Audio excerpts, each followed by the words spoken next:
Okay, so we'll have 3 talks today, about 15 minutes, and then we'll have 5-10 minutes of questions. Okay, so you are welcome to ask questions, and the more you ask, the better it is for you.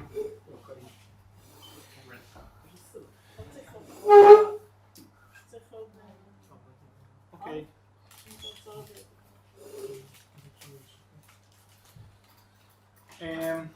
Hello everyone, my name is Tomer. Today I'm going to talk about the article Can a 3D light localization be reached in white paint?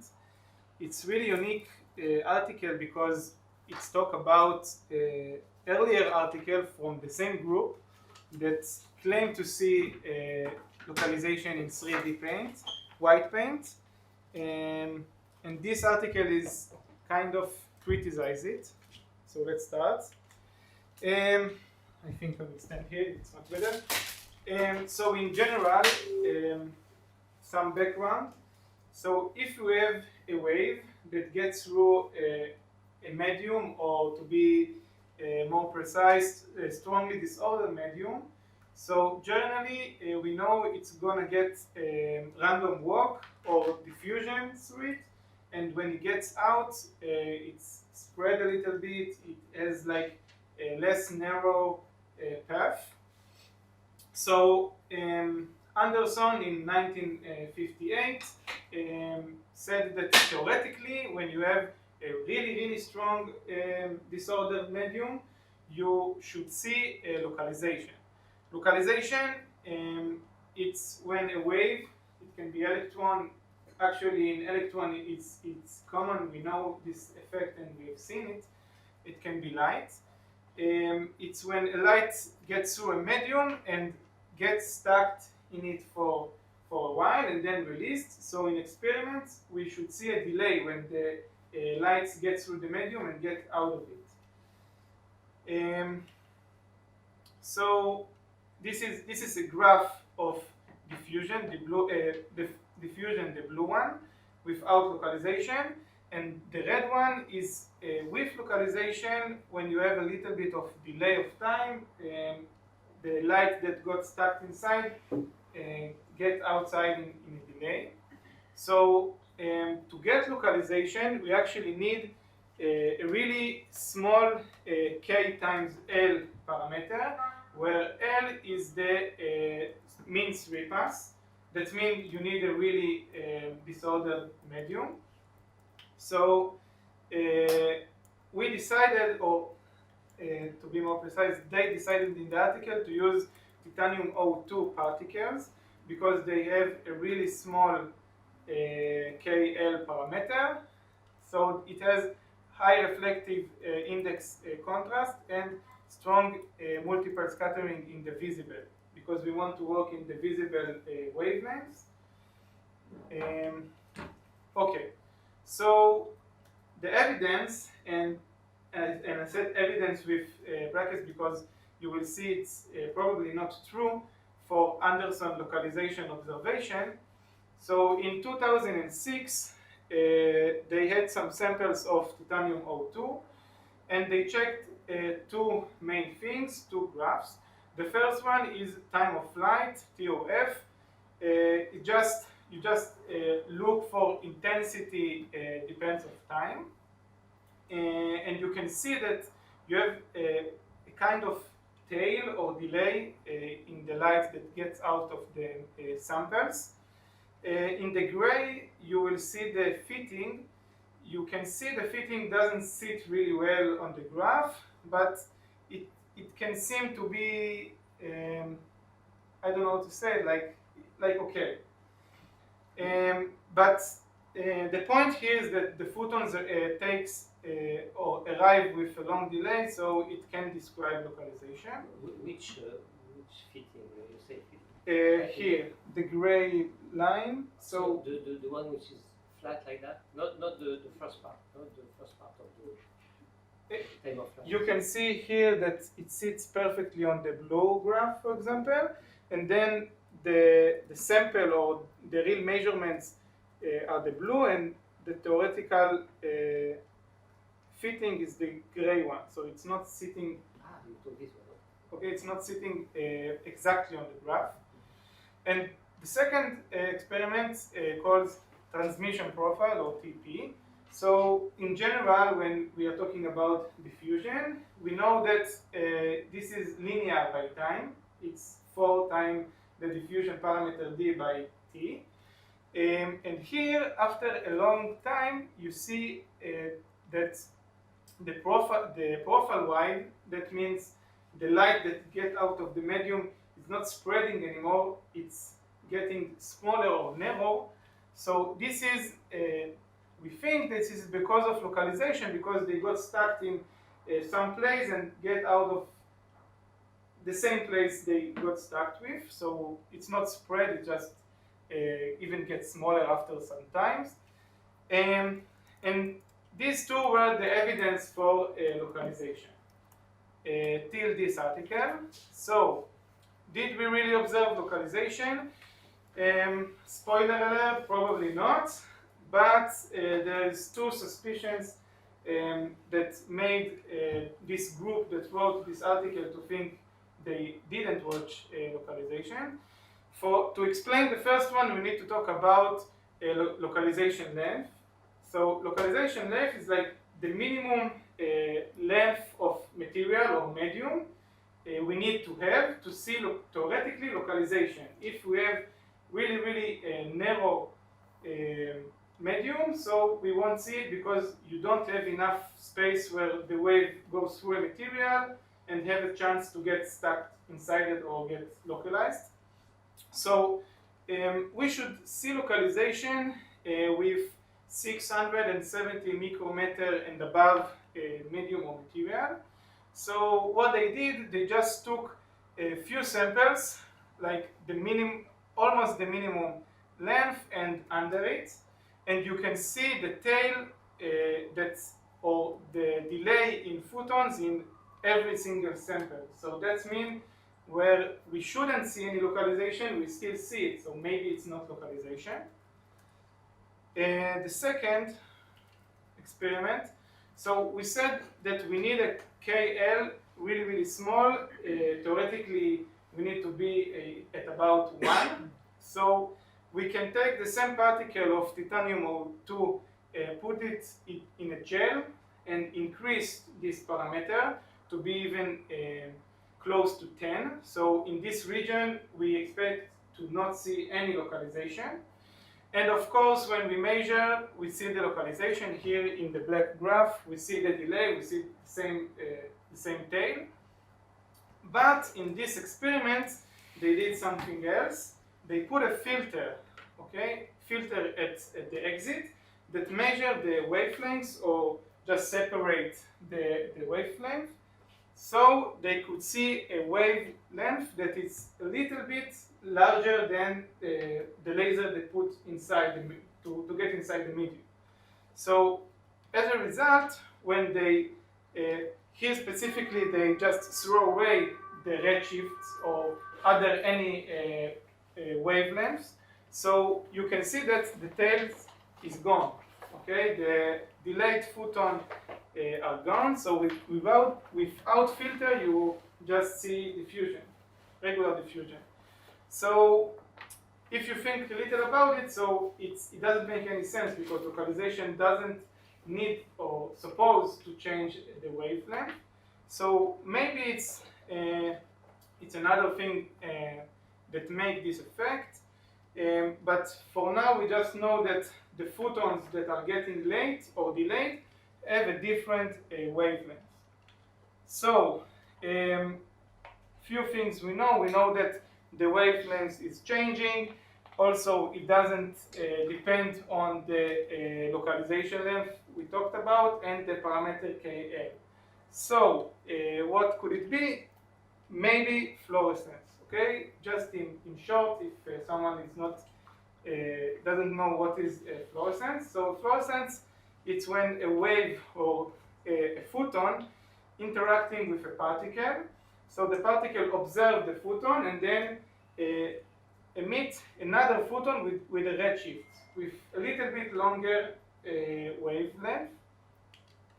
So to make sure that this is the real reason, they did some experiments to make sure it's really fluorescent. The first one, they took the same sample and put different filters. One has a filter precisely with the laser wavelength that they put inside the medium, one without filter, and two a little bit above and a little bit under the wavelength. And what you can see here, the only wavelength that you have localization or delay is the one that's redshifted. Okay, so it can really be fluorescent. Moreover, here on the left graph, they took 4 different samples. All of these 3 samples are titanium O2, but samples they used before in 2003 that showed what they called localization. Now you can see that around 590 nanometer wavelength, they have really high peak of fluorescencia, and the control sample is a new sample with higher I don't know how to say it, a much better sample without any other particles that can make the fluorescencia, because theoretically titanium O2 is not reactive, it's not make fluorescence effect. And you can see with that new sample you don't see anything. Also, the delay we have seen before that we thought maybe it's localization can be also described as fluorescence lifetime measurements. It's also exponential, so you can see it also takes the same amount of time also, with a lifetime of 3.385 nanosecond. And the last 2 measurements, they wanted to see how the wavelength or the power increase or decrease the fluorescence to understand its characteristics. So you can see that if you have a lower wavelength or higher frequency, you get much more fluorescence, or you just increase the effect. Again, in localization, it doesn't depend on what frequency you're working with, so it's not supposed to happen. And also with power. And these two are logically comes together with fluorescence, because again, fluorescence you need to put energy inside a particle, and then he emitted a photon. And if you put much more energy, so you get much more intensity or much more photons that getting emitted. So now I mean, it's not linear. it's non-linear. Because in this sample, you put more energy, we get more out. Yeah. Right? Yes. But here you can see it's non-linear. Yeah. So now they decided to make a new model of the theory, including the fluorescent effect. Actually, this equation is more interesting because we can try to fit this equation inside the TOF graph they had before, even in 2003, and see if it fits well. So if you take this equation and fit it inside the graph, now you can see that the black is the fitting. The black graph fits perfectly inside the measurements.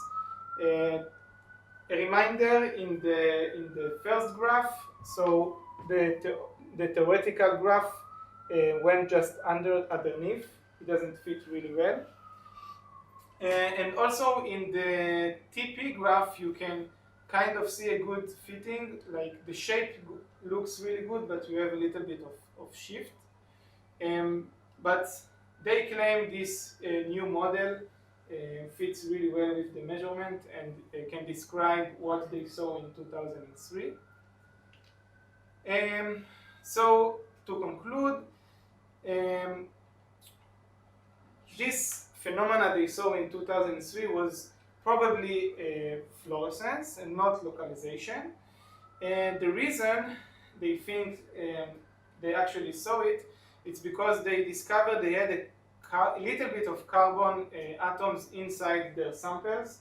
Carbon, it's organic or can make organic molecules, and organic molecules make this fluorescence effect. And when they took new samples with high purity of material, without any carbon, you didn't see the effect at all. So it's also a really strong claim why it's not localization. And so did we actually have seen localization in light in 3D? Probably not yet. But a road ahead, maybe in next years or next experiment, we need to try to find another material with even lower KL parameter, and maybe after this we will see actually localization, especially in photons. In electron we already did. And that's it. Thank you. Thanks. Thank you. So it was very nice, a very nice presentation. You want to start with questions? Yes. So this is in 3D, right? 3 dimension. So what about in 1 dimension and the 2 dimension? You can see the localization?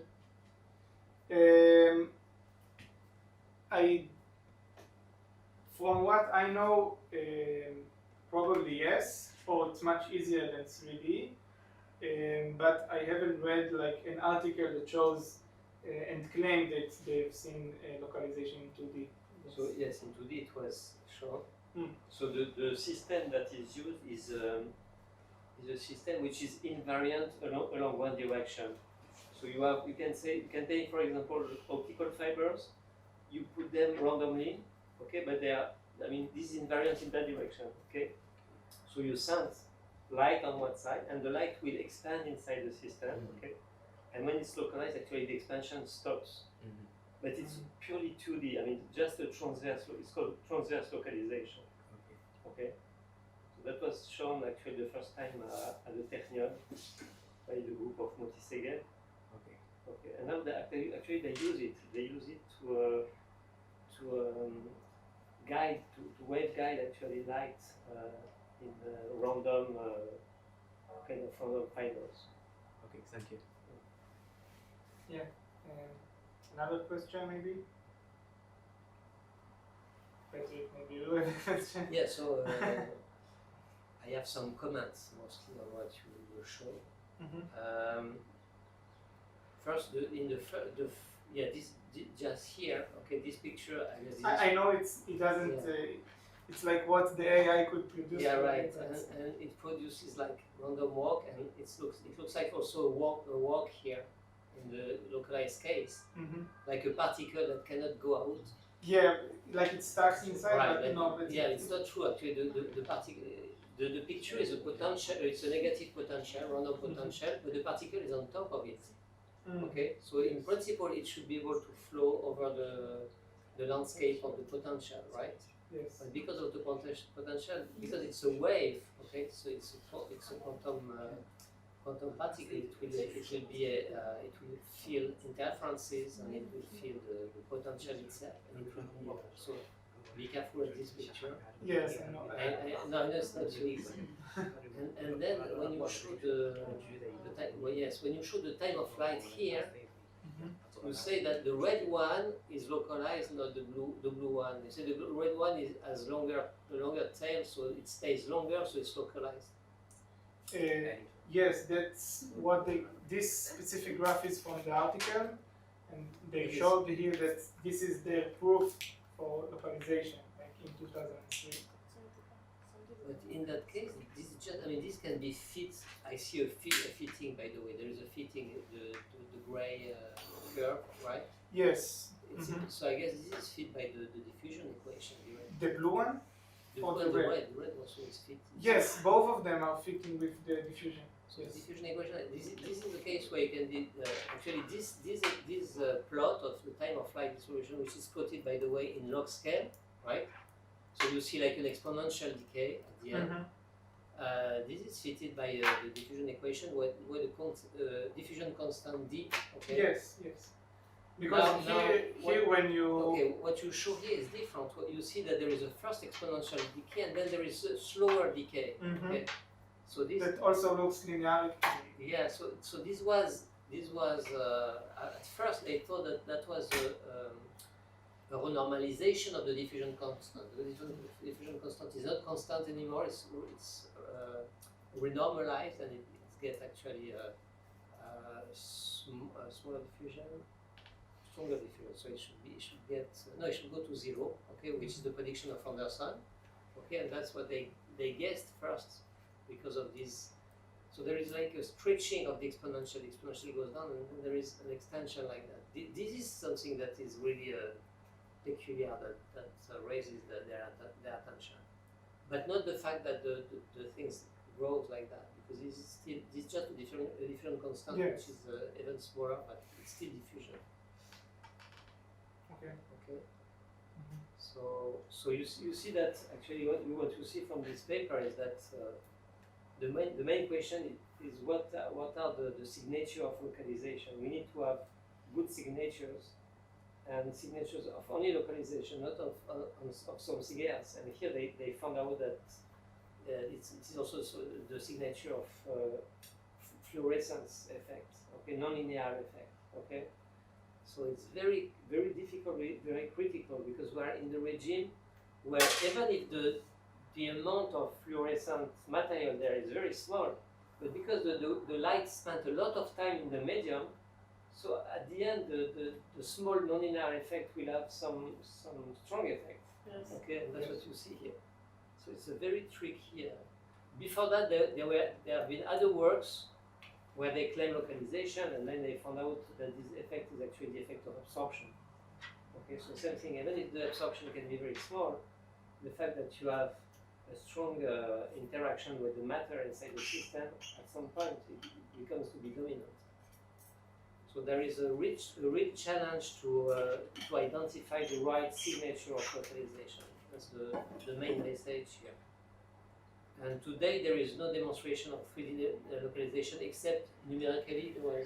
Recently there was a numerical paper where they just use brute force simulation and modelization of multiple scattering in 3D.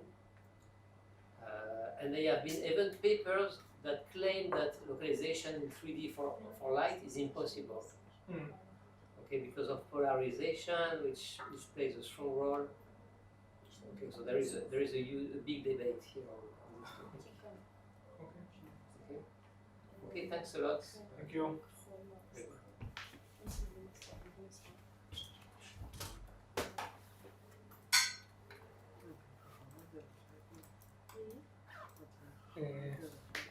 Okay, so we move to. אתה רוצה את זה או... לא.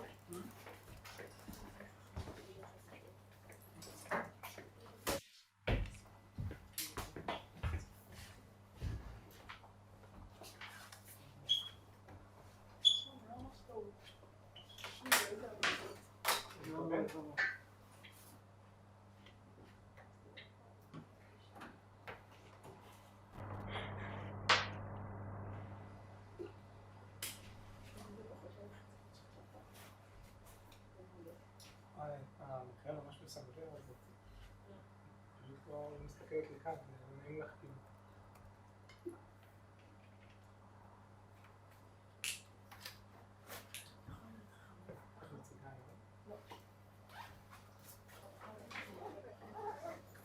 זה תמיד ככה.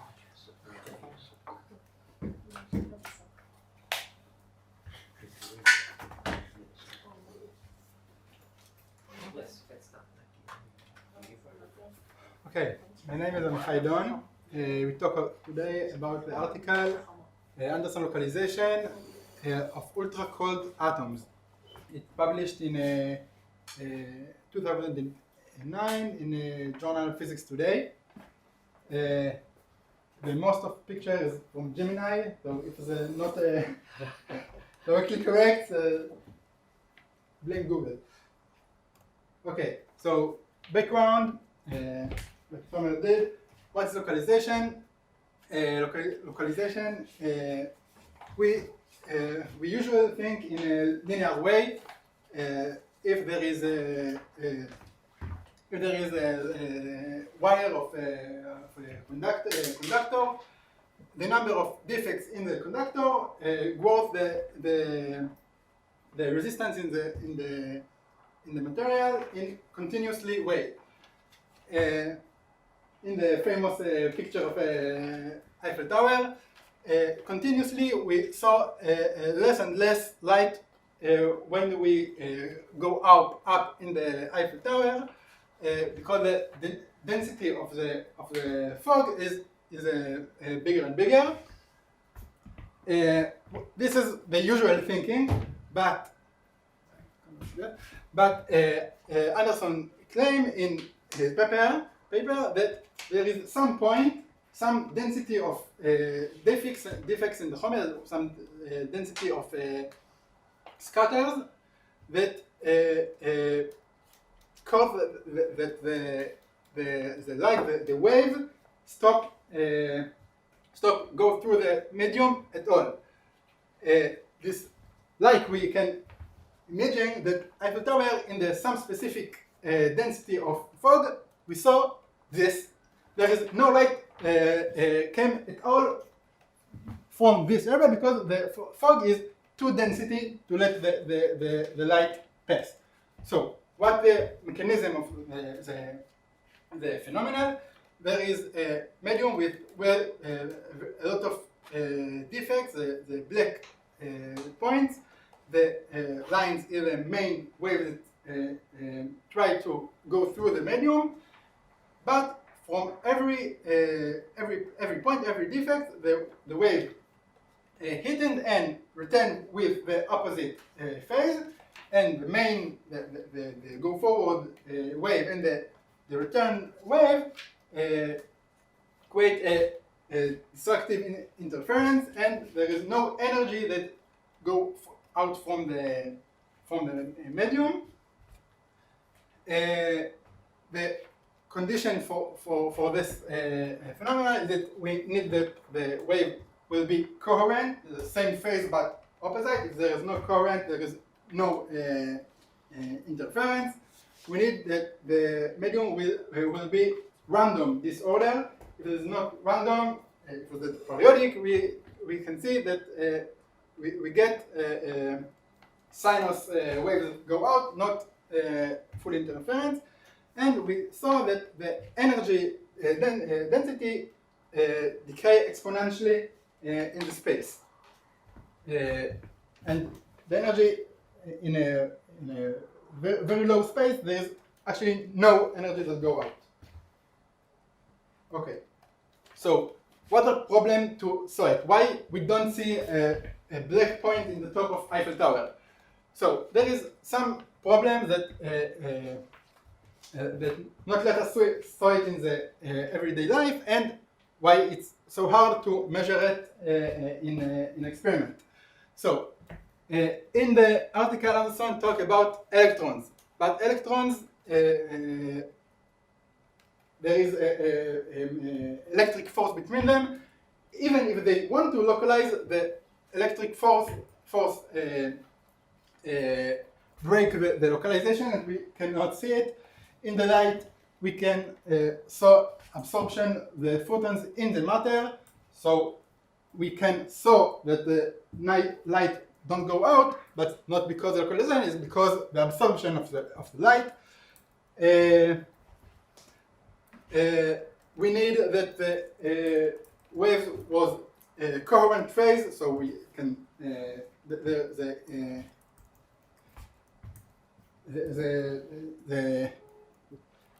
the phenomena can go can arise. We need that we need the way to control the disorder. This is a good picture of random disorder. we need, in one hand, random disorder. In the other hand, we want to control it to measure different density of disorder. And the last problem is if we don't use light, how we can measure a very small wavelength of electrons. So there is a big solution, a principal solution, that two experiments that we talk a little bit use it, and the solution was cold atoms in 1D. Cold atoms, first thing, there is material. Everything is a wave. Atom is also a wave, have a function wave. Material wave, not absorption.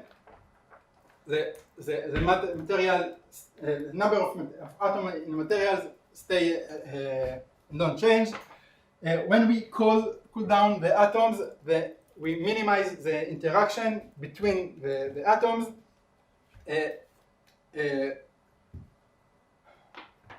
In the opposite of electrons, full atoms is natural charge. There is no electric force between them.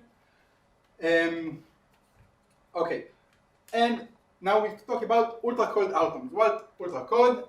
Like the Broglie equation, we saw that the wavelength of the atoms is inverse to temperature. So if in the room temperature, the wavelength of the atom is very small, when we cool it down, the wavelength is bigger and bigger and bigger.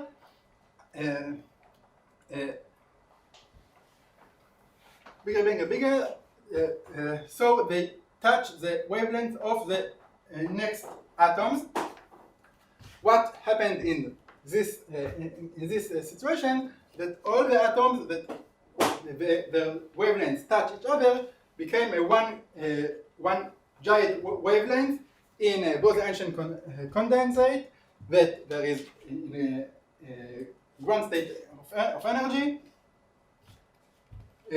And because all the atoms are one wavelength, wave function, they are all coherent and can interference one with each other. And the giant wave get us the microscopic size that we can measure it a bit easier. This is most of the problem. The last problem that they need to deal with is how they create the disorder. So they choose to create an optical potential. Optical potential is areas of light and darkness. The atoms want to be in the light points. There is the potential well. The darkness is the potential barrier. So like this, they create a disorder. The atoms, if they want to pass through the way, they need they hit the barrier, and this is the controlling disorder that they do. Okay, so the first experiment was in Institution of Optics in France. What they did, they took a laser and laser beam and passing through a diffusing glass. In the diffusing glass, the light hit the diffusers, and the wave interference each other, and that create pattern of darkness and light that for the atoms will be disorder, will be defects in their way. To this pattern they call speckle, light and darkness pattern. What they did now, they take a waveguide in 1D and put the cold atoms in specific regime in the waveguide, and screen this pattern on the atoms and let them free to move along the 1D waveguide. They control, they compress the atoms such that the atoms feel chemical potential, and when they free the electrons to move, the chemical potential became to kinetic energy. Kinetic energy, it means momentum. Every atom can different momentum.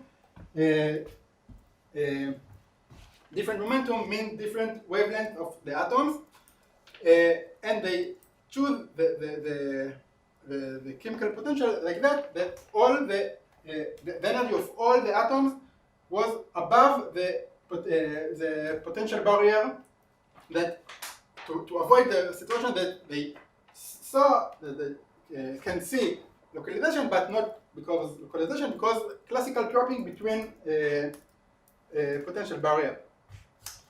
So what they do, they let feed the atoms, and what they saw, the faster atoms with the faster atoms, big energy, is a small shorter wavelength. They got a diffusion and go away from the system. But the slower atoms with the large wavelengths are localized, became Anderson localizing in the center. How they do it? They saw that the wave, the big wave that they measure, has an exponential decay. The criteria that they found that the wavelength is equal or in the same order of the mean free path. They call the momentum of this wavelength is K cutoff, and they saw for atoms that the wavelength was shorter, has a diffusion, and equal or smaller wavelength from the wavelength, they saw localization. So this is the first experiment. The second experiment was in the University of Firenze in Italy. They go in a very different way, based on same cold atom. They try to make a tight binding model for the cold atom in 1D. In the original article of Anderson, he doesn't talk about wavelength and mean free path. He talks about something like that, electrons in lattice. He talked about J, the energy hopping. Now here the atoms are very deep in the in the potential well, and it cannot go above the potential. They need to tunneling between the sides with hopping energy. And this is J, and W is a disorder energy. In regular energy, in periodic lattice, it's zero. But if the deepness of the potential well is not in the same height and same deepness, W is bigger than zero. What they did, they took a main laser in specific wavelength, and they screen on him a second laser in the different wavelength, that the interference between two of them create a quasi optic lattice, they call it, and the deepness of every potential well is different deepness, and this is exactly W. The typical difference between two waves in the potential is a W. So we can the relation between J and W to lambda is L is obvious.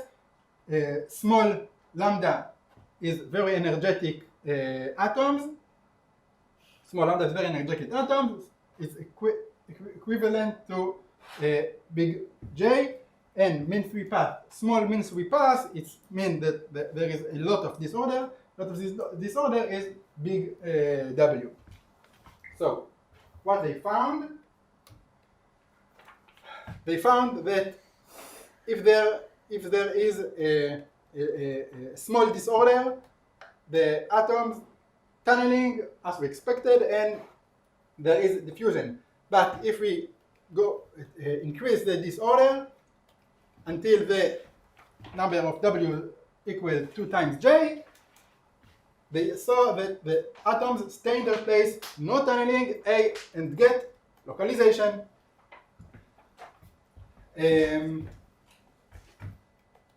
Yes, they saw the localization. There is not absolute abruptly phase transition. There is medium phases, but you can see that the above this value, the atoms not tunneling and stay localized in their place. So what we talk about? We talk about Anderson localization, that the wave nature of light and materials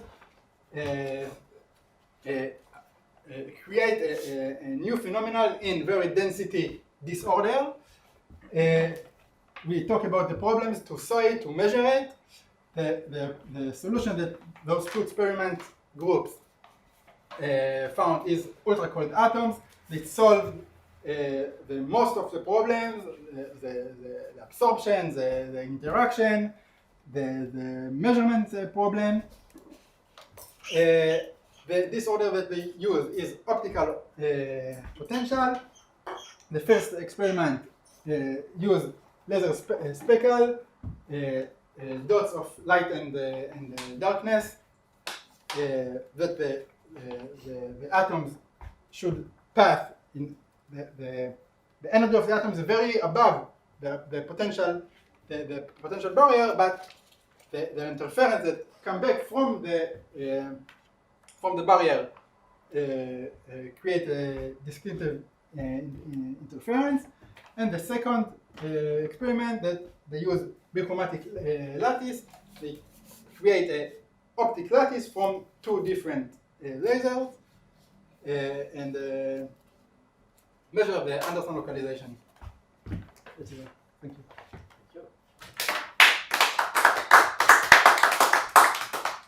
Very interesting. So it's a review paper. They are grouping different results. Yeah. Right. It's a review paper. Yes. So it reviews all the experiment in cold atoms. I really like these pictures of Gemini. Oh, that's from Gemini? It's all Gemini. Yeah, very good. I think that's yeah, it helps to understand well. Can you just explain here this picture here?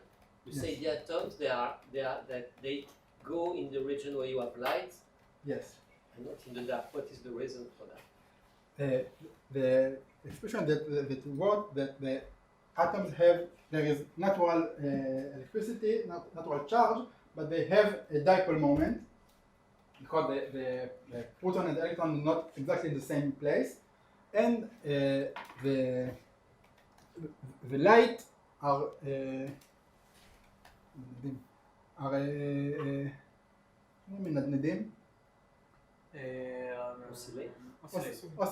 oscillate the electric field, and it affects the direction of the dipoles, and the oscillates. The atoms want to go to the area that the oscillates are more more stronger, more the resonance for their in the resonance for their physical. So they are in resonance with the wavelength of this light. Yes, the dipole moment of the atoms. Okay. Because of that, the atoms go to the light, and the darkness is a potential barrier. Okay. Any question? Yeah, about this single wave. So what was the exact temperature to get this kind of single wave for the ultra cold atom? What's the temperature about this? The temperature, Yes. they go to millikelvin. Okay. So you use Very, very, very close to the absolute zero. I see. You use laser to cooling it, right? Okay. I don't know how they call it. Yes. Laser. Okay. The Doppler. Okay. They're also very cool that all the wavelengths become one big. No, the explanation is very clear. The fact that the wavelength increases with lower temperature, that's nice. Right. So actually you have a wave function, and this wave actually experiences the disorder and becomes localized. Yes. Because all the atoms are one wave, there is a coherence and the wave interference. Do you understand also the picture with the waveguide like that? This picture. What is this? This you say This? matter waveguide. What is the matter waveguide? What does it mean? I know that in the article they wrote that the waveguide is a laser. The laser in 2 micron in diameter, and the atoms in the same idea from the potential. Okay. They still stay in the laser beam. They stay inside. So waveguide for the matter, for atoms, for matter. Okay. Yes. Okay, I see. Yeah. So what you show here is the beam west of the laser, where it is focused. Actually, it's very narrow. I think that Yes. is just picture. Yeah, no, that's okay. Any other question?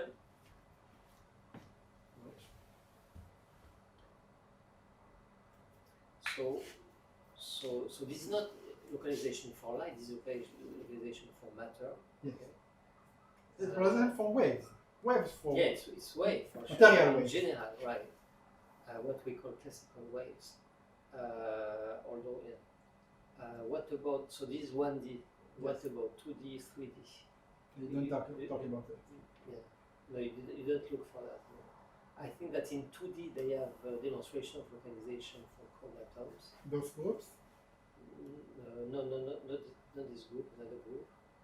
But 3D they don't have localization. They have also they have shown some result also on random lasing in cold atom, which is very interesting. The idea actually is the atom is a very small particle.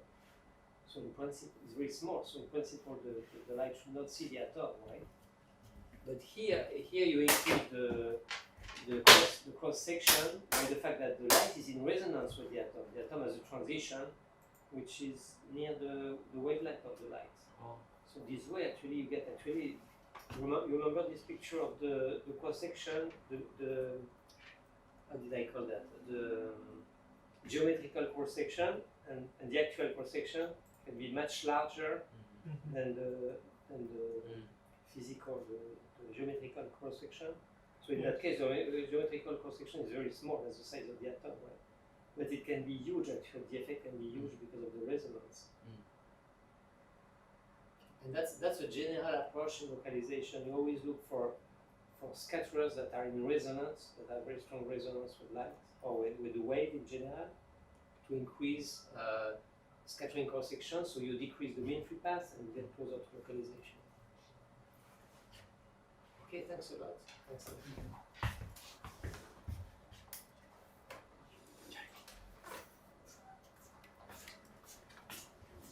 So last time.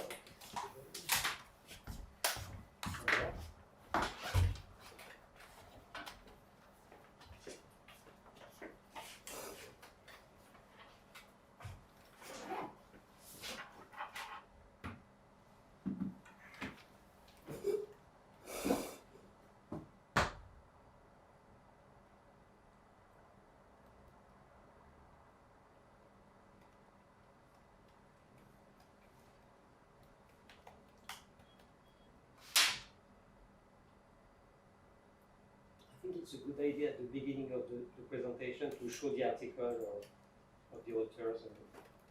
I think you did it at the beginning, yes?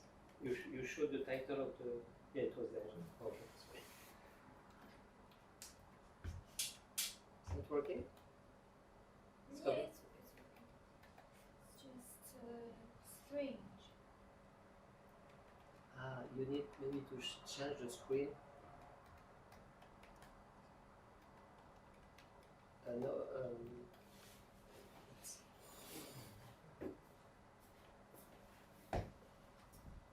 It's working well on my computer. yes, okay. But it's not working when I plug this HDMI. If you look maybe this one here, no, that's not what I wanted to do. When you want to switch between two screens,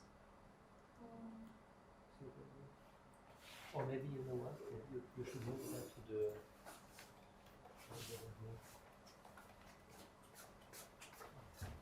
yeah, can you just slide it?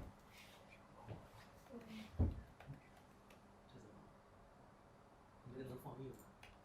这个能放映吗？就是把它那个它没问题。哎，你那个能，你那个操作中心可以把它改成。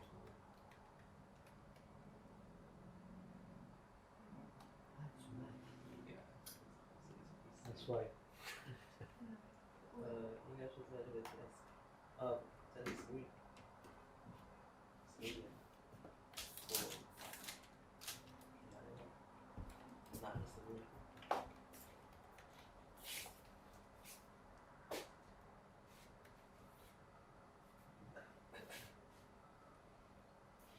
screen。对对对，然后拿这个。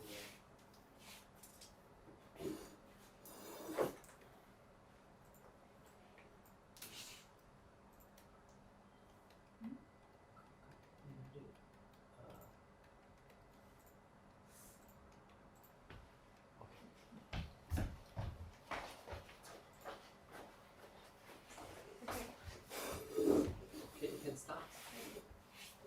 Hi everyone. The paper I would like to present today is control of energy density inside a disordered medium by coupling to open or closed channels.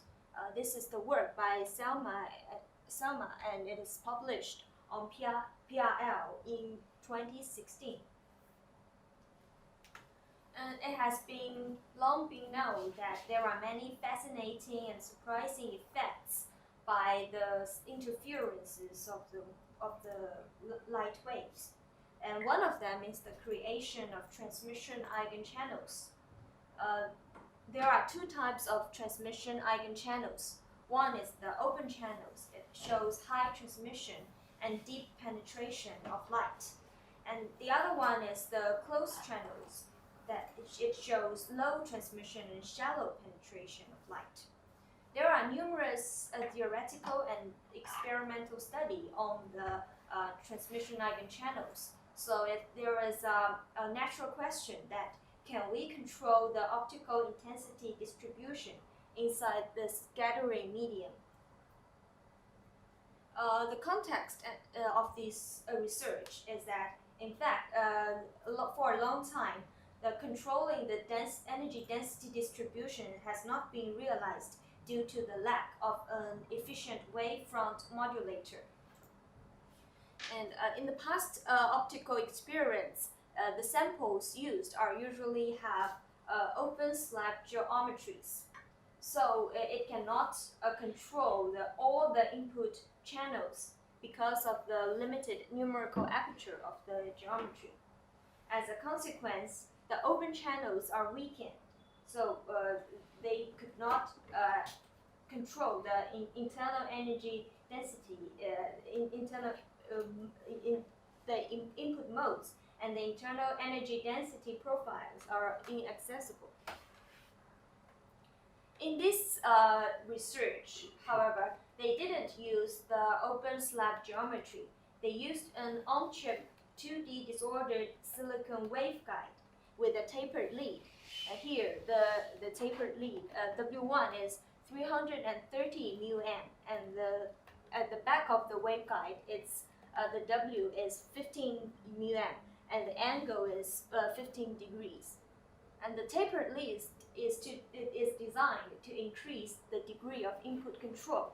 So all the input control can be all the input modes can be controlled using this kind of structure.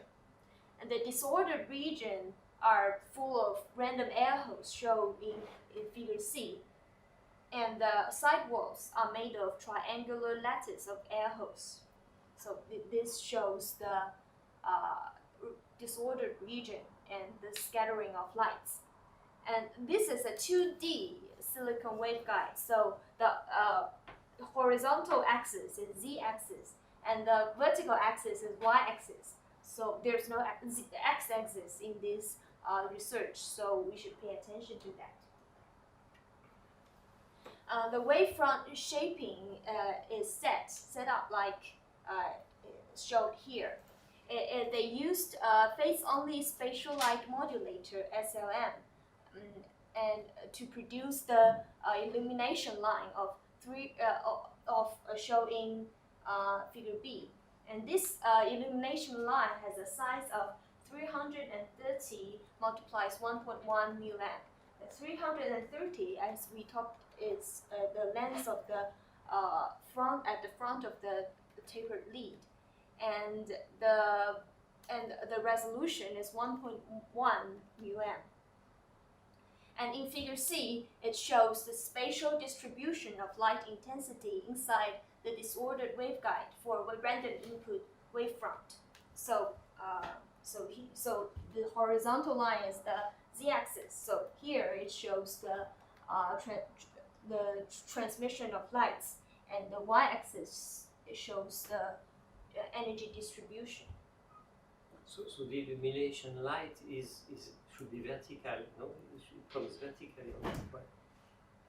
Yeah, I think it comes like in this way. So you have to turn it and put it there. Yeah. Yes. Okay. And the wavefront shaping used a feedback approach. There are two optimization approaches. One is the feedback approach, that is the output of light. A part of the output of light influence the input of light to optimize it. And the other approach is the transmission matrix approach. That is when we know when we know what's the output of the light we want, we can use the transmission matrix and the inverse of the transmission matrix to get the input of the light. Here they used the feedback approach because it's more efficient for the closed channels. And the cost function S is used here for optimization. It is defined as the intensity integrated in back of the waveguide, that is the box shown here, and divided by the intensity integrated in front of the waveguide, the box shown here. And S is very important later. And their results is the experimental control of the intensity distribution. And here is their some of the results, experimental results. A and C shows the two-dimensional intensity distribution IYZ for these are groups, 3 groups, and this is the intensity distribution, and this is the cross section average intensity, and this group is the random input field. And this group is the maximizing of S, and this group is the minimizing of S. And the figure D to F shows the cross-section average intensity IZ obtained from the IYZ from A to C. We can see that for random, compared with the random input field, for maximizing S, and it shows non-monotonic IZ distribution. And for minimizing S, it shows the IZ decays exponentially, in contrast to the random input that is decays like a linear decay. And the dashed lines indicate experimental data, and solid lines indicate simulation results. So we can see that the experimental results and theoretical results and the simulation results agrees very well.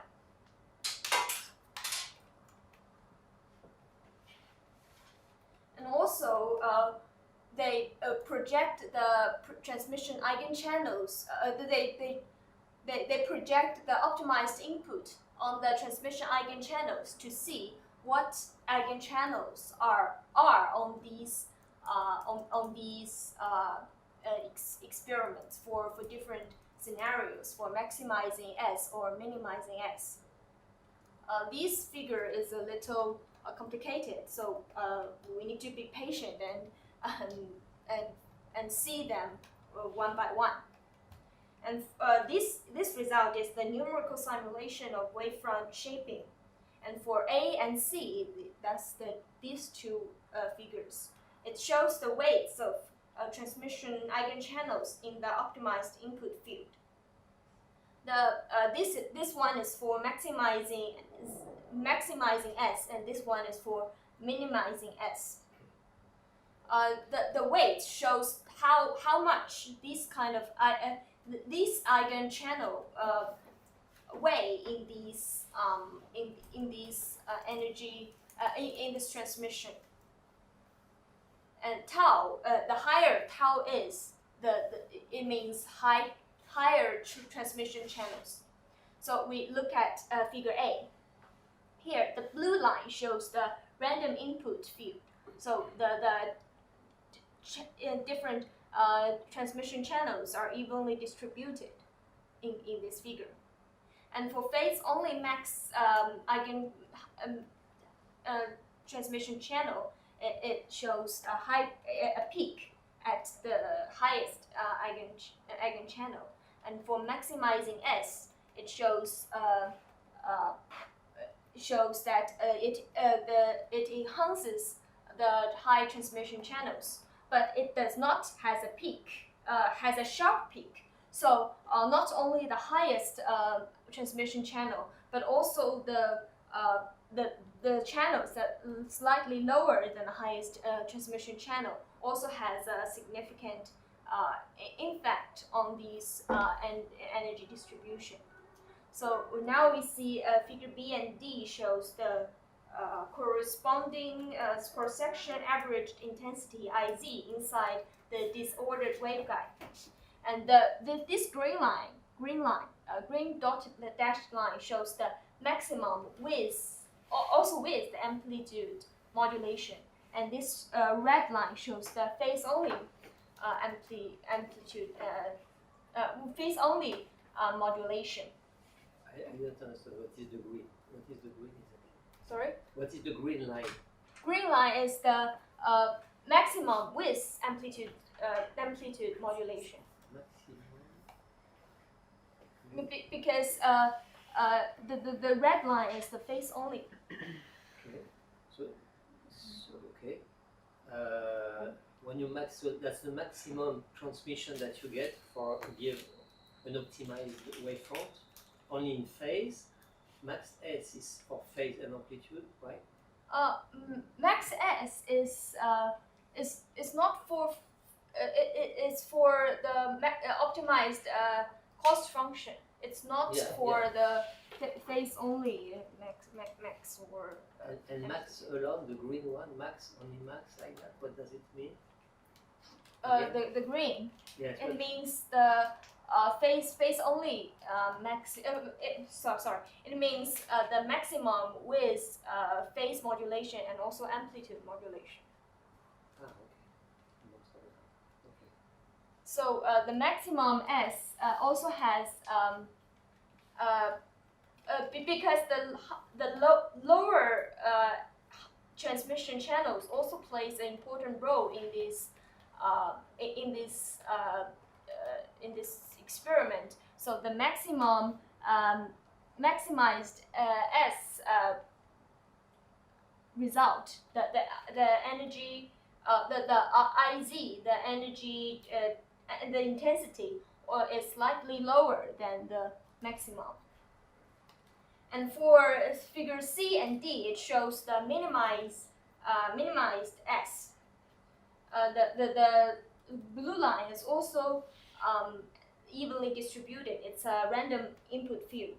And for phase only minimized result, it has a peak for the low energy transmission. But for the minimized S result, it shows a suppress of high transmission channels. It does not have it does not have a dominant low transmission channel. So that's the difference. And in this way, each low transmission channel decays exponentially. So the minimized S result also decays exponentially, but it has a longer decay length than the minimized result. So that's the summary of the research. So adaptive wavefront shaping is applied to on-chip disordered nanostructures, unlike the previous open slab geometry. And also it used the adaptive wavefront shaping method. And the coupling waveguide enables access to all input modes. That's the strength of this research. And it reaches maximal or minimal transmission with phase-only control. And also the third point is selective excitation of open or closed channels reshapes the intensity profile from exponential to linear decay or to a centrally peaked form. As we show, that exponential decay is for the minimized S, and the centrally peaked form is for maximized S. And the coherent control of multiple scattering enables transport behaviors beyond universal diffusion. So the outlook of the research is that wavefront shaping offers a powerful route to control light-matter interactions in complex media. And that's all. Thank you. Thank you. Thanks for that.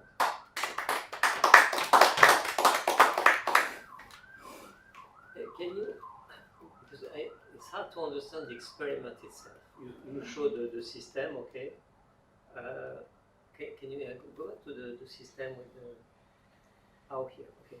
So how do you make like a phase only or the different case you have a phase only or S maximum intensity or?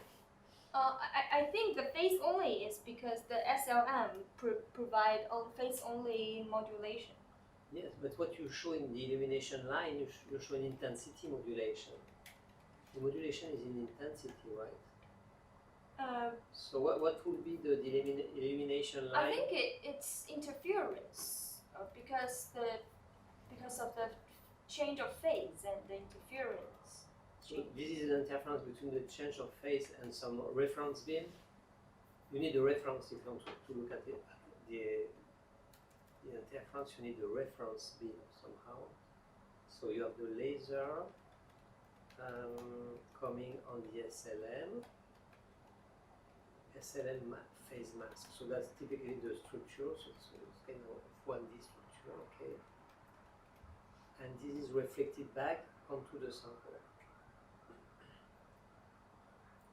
Okay, so that would be for the phase. So each pixel has a different phase, the same intensity but a different phase, right? Mm-hmm. And so that's phase only. And when you say S max or max S, yes, it's. This is also amplitude. There is also modulation of the amplitude, or it's. Oh, this S here. Oh, that's different. So S is measuring the intensity at the output in back of the waveguide compared to front of the waveguide. Okay, so that's something different, right? They use the feedback approach to optimize it. So you can optimize this function here, And when you say optimize the phase only, what do you optimize? Not you, I mean these people. What do they optimize when they say phase only? This is the only thing I have. It's difficult for me to understand what they mean by this phase only max or max S. It's like there is like two different criteria for them.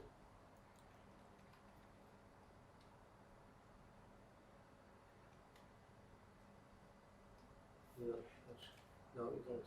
No, I'm not. I don't understand it also very well.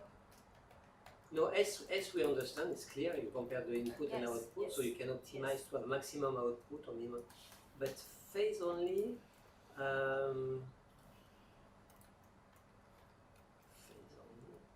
max. Phase only max. Is there anything on the?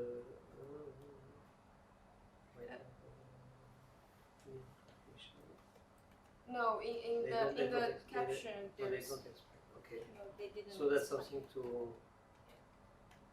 understand, right? Okay. Any question? No question? So they only have numerical result. They don't Yeah, do yes, experiment. it's a numerical result.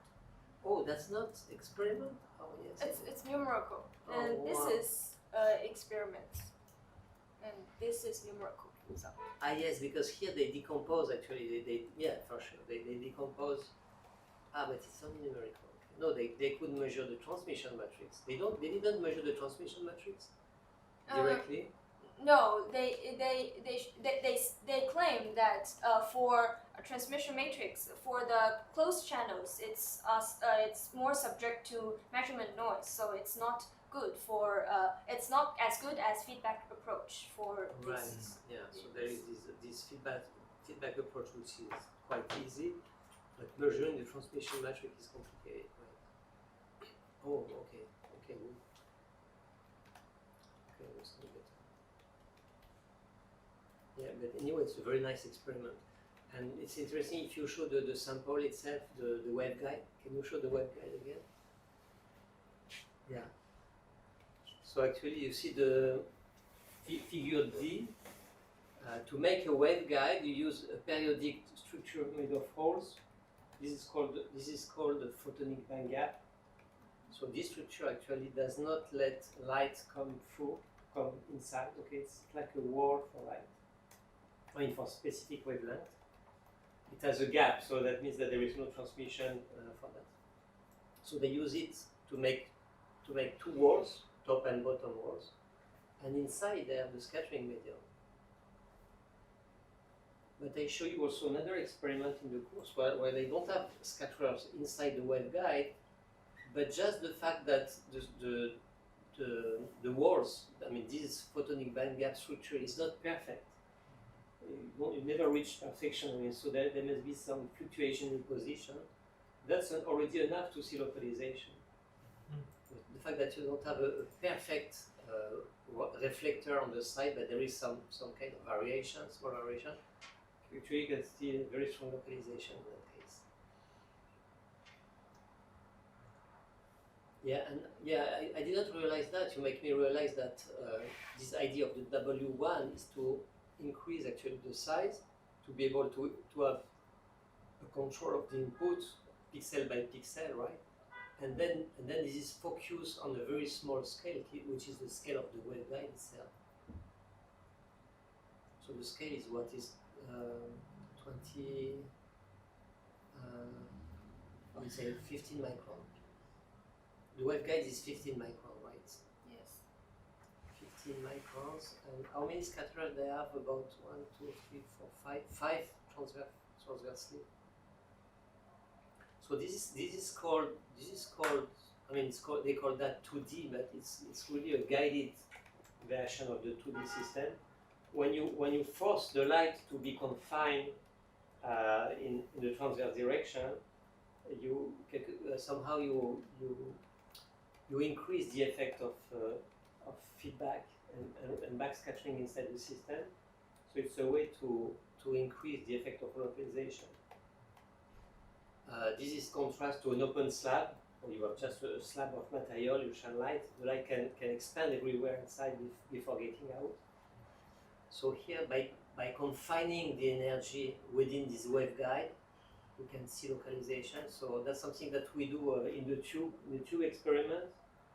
We also force the light to stay confined in the tube, and this actually enhances localization.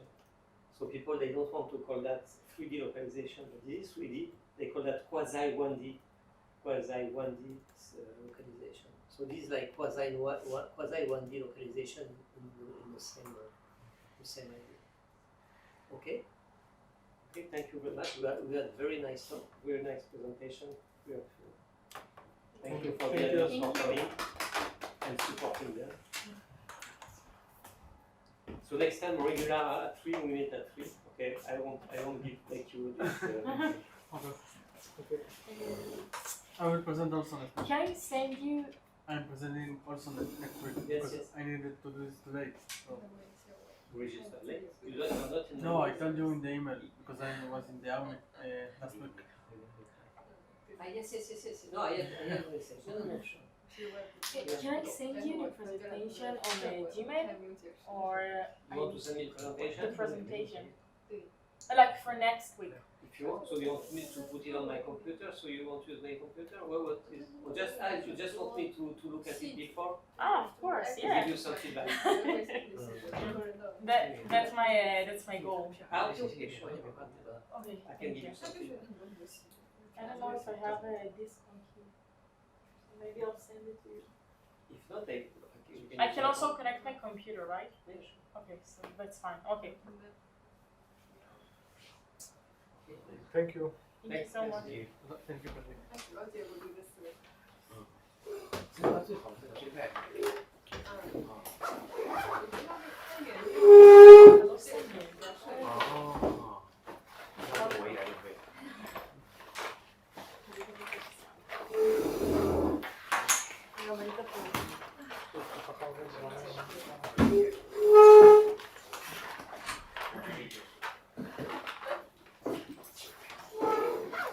יאללה, בקיצור, תראה שבוע הבא.